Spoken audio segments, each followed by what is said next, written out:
alumnas y alumnos, es un gusto que nos acompañen desde sus hogares. Estamos nuevamente en Aprende en Casa con un programa para Historia segundo grado. Deseamos que se encuentren bien y conviviendo con tranquilidad y paciencia. Les recordamos que es importante preparar papel y pluma para que anoten las ideas principales que vayan identificando, así como las preguntas que surjan. Al final de cada sesión podrán incorporar estos apuntes a su carpeta de experiencias para presentarla a sus docentes, compañeras y compañeros cuando llegue el momento de regresar a sus planteles escolares. En esta ocasión hablaremos de las reformas borbónicas y el impacto que tuvieron a diversos niveles en Nueva España. Estas reformas surgieron en España, se aplicaron en las colonias durante el último tercio del siglo XVIII y fueron parte de la política del despotismo ilustrado. Su impulsor fue el rey Carlos III, quien encomendó a José de Gálvez implementarlas en Nueva España para reorganizar el virreinato, reforzar el dominio español y extraer más recursos. Observen con mucha atención el siguiente video para que se enteren cómo ocurrieron estos acontecimientos.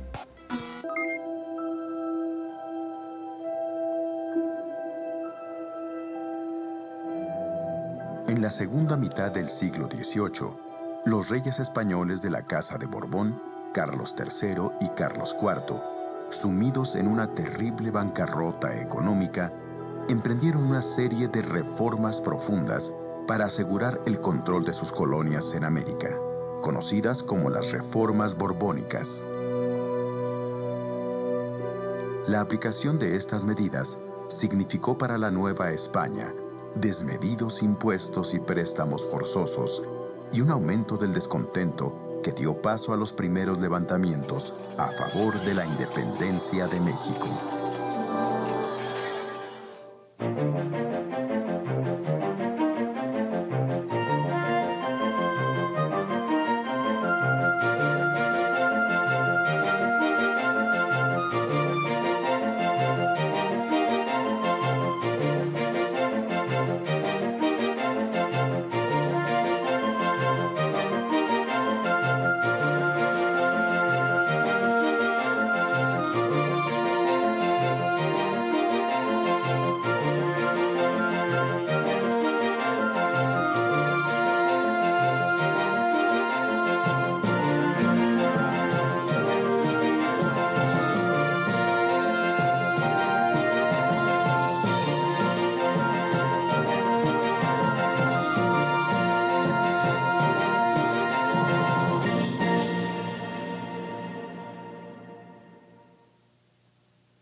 Hacia el año de 1750, el país que hoy llamamos México recibía el nombre de Nueva España y era la colonia más importante que la corona española tenía en el vasto continente americano. A diferencia de los siglos anteriores, su población indígena se estaba recuperando de la gran mortandad sufrida durante la primera etapa de la conquista española. Asimismo, después de más de 200 años de mestizaje, se había disuelto en buena medida la drástica distinción entre indios y españoles. Aunque las diferencias económicas entre un grupo y otro continuaban siendo evidentes.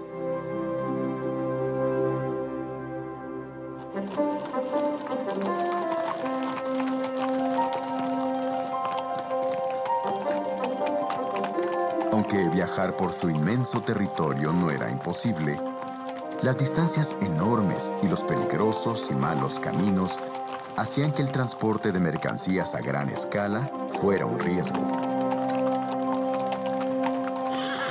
Solamente la plata y algunos productos de importación que llegaban desde Europa y otros lugares al puerto de Veracruz ofrecían a sus mercaderes la suficiente ganancia como para realizar viajes distantes.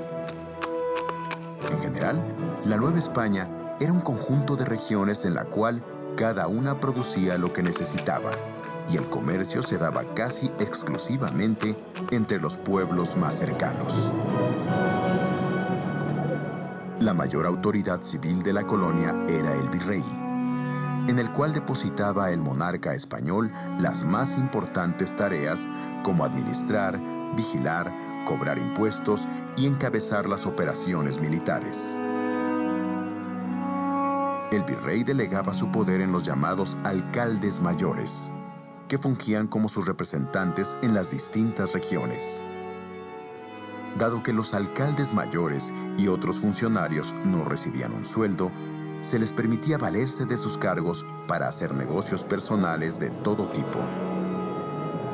Por ejemplo, compraban mercancías locales a muy bajo costo y luego las vendían en otras localidades a un costo muy alto.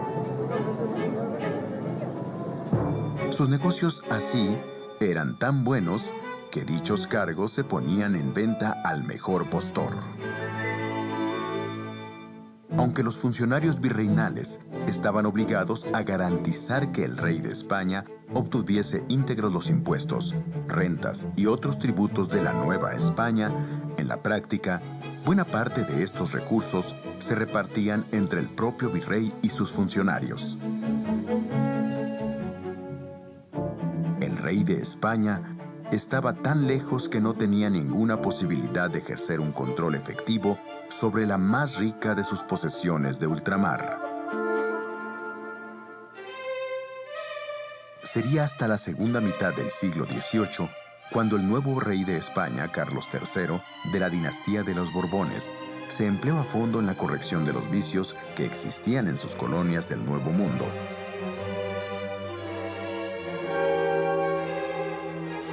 Inspirados en las ideas del llamado despotismo ilustrado, igual que muchos reyes europeos, los Borbones cambiaron su forma de gobernar, construyendo un gobierno autoritario y eficiente, obsesionado con la idea de extraer cada vez más riquezas de los territorios bajo su dominio. La voracidad repentina del Estado español, además de seguir las ideas de moda, obedecía a causas de verdadera emergencia. Debilitada por la contundente derrota en la llamada Guerra de los 7 Años, donde perdió el territorio de la Florida a manos de los ingleses, la corona española veía amenazadas el resto de sus posesiones coloniales. Además de los ingleses que en el Caribe ya habían invadido Cuba, también los indios apaches y los colonos europeos y estadounidenses en el norte de la Nueva España amenazaban con tomar posesión de territorios que la corona no podía defender cabalmente. Sacar dinero y recursos de donde fuese, y en el menor tiempo posible para fortalecer el imperio, serían desde entonces los propósitos más importantes de la política española en sus dominios de América. A estas políticas se les conocería como las reformas borbónicas.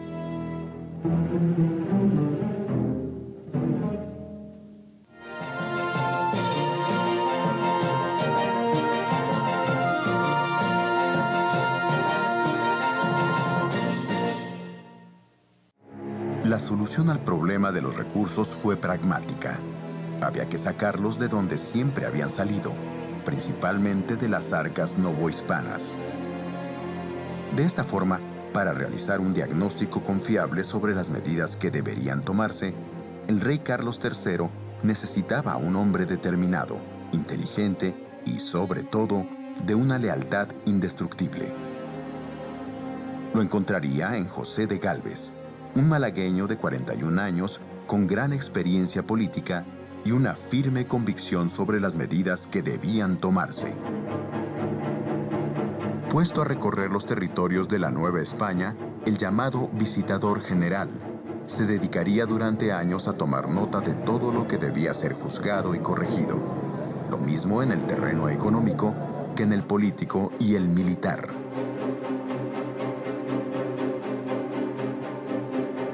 El visitador José de Gálvez encarnaría así la mano dura de las reformas borbónicas en todo el territorio colonial, tal como si fueran los ojos y el criterio mismo de su rey, Carlos III. De la mano de José de Gálvez, las reformas borbónicas llevarían a la práctica algunas medidas importantes. Por ejemplo, el cobro de más impuestos a un número mayor de personas, el nombramiento de funcionarios leales al rey que no le defraudaran a la hora de cobrar y enviar los recursos, y finalmente, el monopolio por medio de los llamados estancos reales, de la explotación de ciertos productos muy apreciados en la Nueva España, tales como la pólvora, el tabaco, los naipes y el pulque.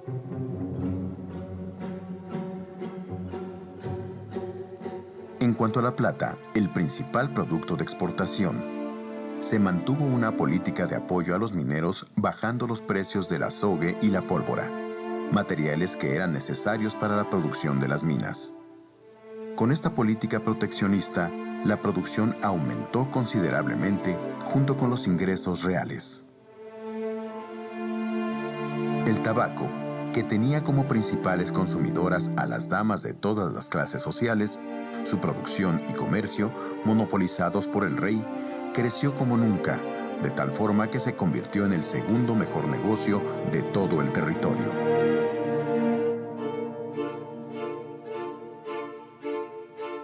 Asimismo, dispondrían con audacia la legalización del aguardiente y ordenarían su venta a través del estanco real. Dado que la fabricación de aguardiente había sido considerada ilegal, sin que esto impidiera que muchos lo produjeran y consumieran, el monopolio de este licor por la monarquía aseguró una nueva y muy atractiva fuente de ingresos.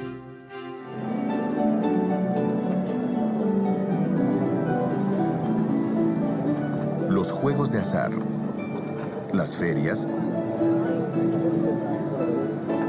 y las famosas peleas de gallos constituyeron otras fuentes de buenos ingresos para la realeza.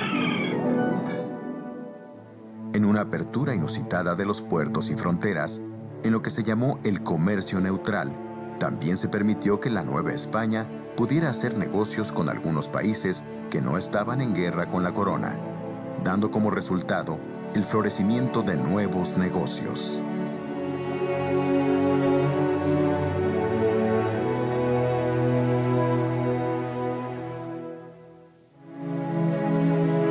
La determinación de José de Gálvez por imponer las reformas borbónicas le llevaría también a desmantelar el viejo sistema de gobierno y privilegios. En el nuevo esquema gubernamental, el territorio novohispano se dividió en 12 grandes regiones llamadas intendencias reales, que dieron una nueva organización a la Nueva España. Para gobernarlas, se sustituyó a los antiguos alcaldes mayores por funcionarios que con el nombramiento de intendentes deberían tomar las decisiones más importantes en lo que tocaba a la economía, la justicia y la acción militar. A diferencia de los alcaldes mayores, los intendentes se encontraron sujetos a un sueldo fijo, debían obediencia estricta al monarca y estaban impedidos para lucrar por cuenta propia. Esta organización territorial, a pesar de que causó en un principio conflictos por la fijación de fronteras entre las intendencias, sirvió de base, tiempo después, para la conformación de los estados que hoy constituyen la República Mexicana.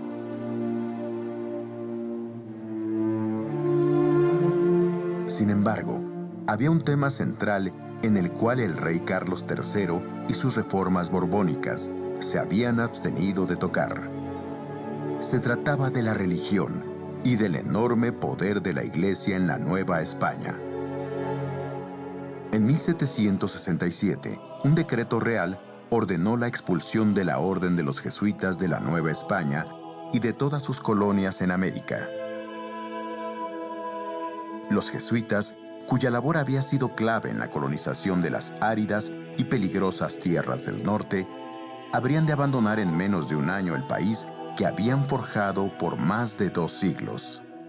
Su gran influencia como educadores revolucionarios, su negativa a obedecer al rey de España antes que al Papa, y su desdén por las políticas oficiales, terminarían enfrentándolos al monarca. En el reducido núcleo de habitantes novohispanos, que gozaba de cierta educación, la expulsión de los jesuitas, que en buena medida habían sido sus maestros, causó un gran malestar contra las autoridades españolas.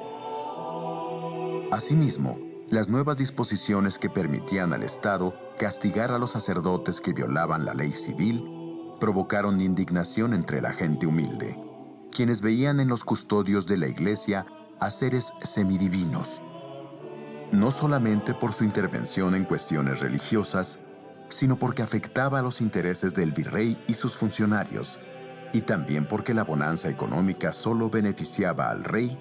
Las reformas borbónicas encontraron desde el principio grandes resistencias.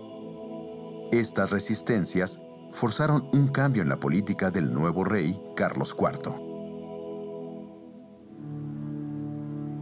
La nueva forma de gobernar de la corona española se vio reflejada claramente en la reducción del poder de los intendentes o gobernadores locales, los cuales, a la muerte de José de Gálvez, debieron supeditarse al virrey de la Nueva España en turno, conocido como el Segundo Revillagigedo.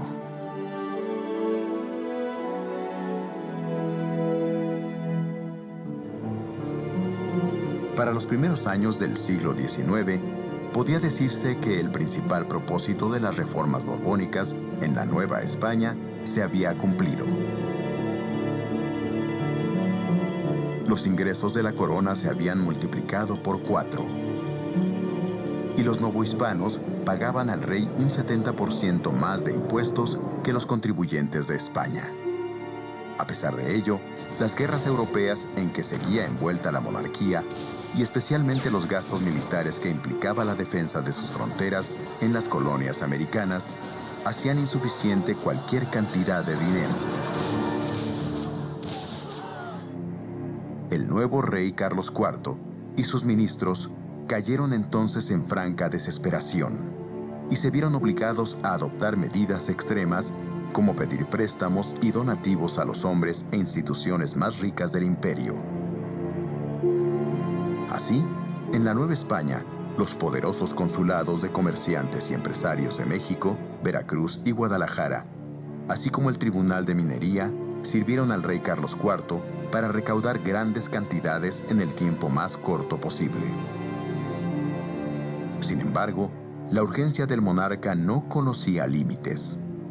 El rey se apropió también de los recursos de los pueblos y villas más humildes, de los bienes de las comunidades indígenas y del dinero que los funcionarios civiles y militares guardaban para sus viudas en los llamados montepíos.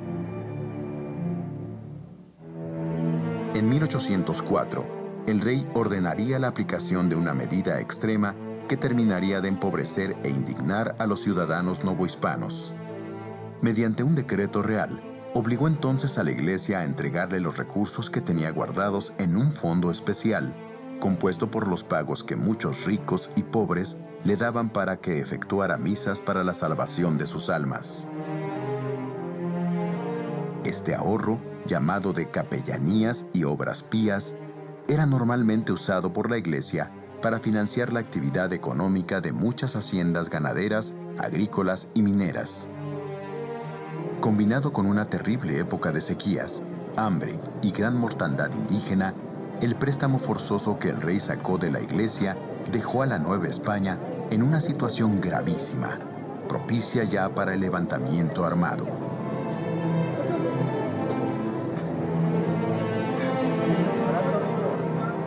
Pero, ¿quiénes pensaban ya en una revolución de independencia? Durante el medio siglo de las reformas borbónicas, se había afirmado entre los criollos, o españoles nacidos en América, la convicción de pertenecer a un país distinto, con tradiciones y talentos propios, que necesitaba urgentemente darse un gobierno propio. La idea de evitar con la independencia el constante abuso de las autoridades españolas iría propagándose a lo largo y ancho del país. Irónicamente, el espíritu que animaba las reformas borbónicas, exaltación de la razón, del conocimiento y del antidogmatismo, contribuiría a la creación de un ambiente propicio para las ideas revolucionarias.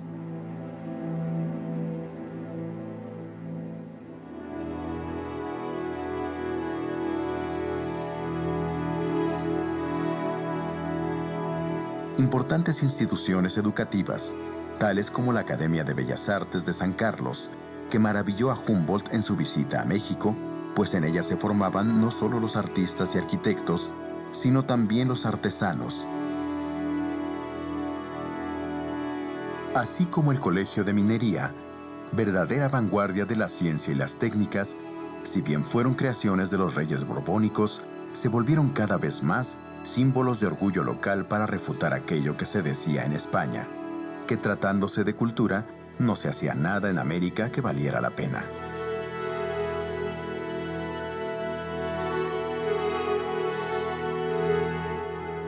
Aunque fuese un grupo reducido, los mestizos y criollos educados se dedicaron a leer libros de contrabando que contenían las ideas libertarias de las revoluciones francesa y norteamericana. Ante la preocupación creciente del Estado español, las palabras libertad, progreso y nación comenzaron a circular por todas partes. Muy pronto, los debates sobre la necesidad de mayores libertades y de independencia para los novohispanos se hicieron comunes. Pero no era solamente esa parte educada de la población la que estaba consiguiendo una identidad cultural propia. Especialmente en el norte, la formación de las llamadas milicias provinciales, destinadas a defender las fronteras del imperio y compuestas por hombres comunes de esos lugares, fortalecieron la convicción de que era posible valerse por cuenta propia sin la arrogante autoridad española. Aunque ese sentimiento de identidad tenía un tinte local, más que nacional, la sensación de ser algo más que simples vasallos del rey de España echaría raíces por doquier. Si bien las reformas borbónicas significaron un auge en la economía mexicana que no se volvería a lograr hasta aproximadamente 100 años después, durante el Porfiriato, el tremendo despojo de recursos que llevó a cabo la corona española significó también el principio de la ruina de la economía nacional durante el México independiente. Como pudieron darse cuenta, el objetivo de las reformas borbónicas era reajustar la administración de las colonias españolas y recuperar su control.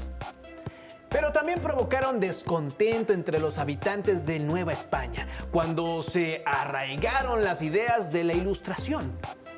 Ahora respondan por escrito las siguientes preguntas.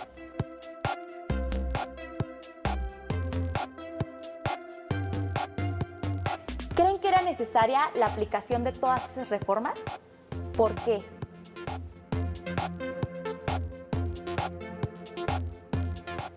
¿Cuáles fueron las más importantes?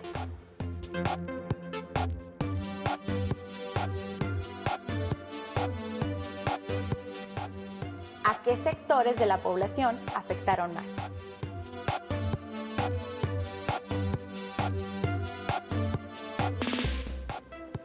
Además, elaboren un mapa mental donde expliquen por qué las reformas borbónicas fueron una de las causas del movimiento de independencia.